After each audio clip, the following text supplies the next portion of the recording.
Hi guys, so this is our guide on SEO entities and how Google uses them in its knowledge graph, and well, they actually make up the knowledge graph. And this video is actually related to the article, and you can see that link in the description below. So let's begin with Renaissance, and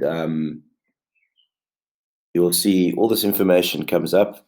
It's the art period, there's the history of it, but very importantly, you can see that artworks like Mona Lisa, uh, Michelangelo, um, all these different uh, entities, which this is really what they are. This is a painting, that's a sculpture.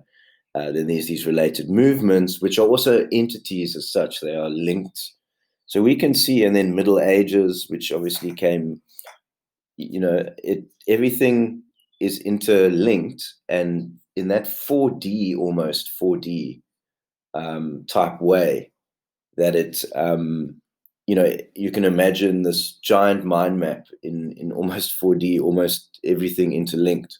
And that is how Google's knowledge graph works with entities, is they can take on more than just what a keyword could. They, by the way they are linked, that affinity represents how information is connected. And this can be very beneficial to your SEO, as Google is becoming better at linking things. So enjoy the guide, and then we discuss how to introduce this with your SEO. Thank you.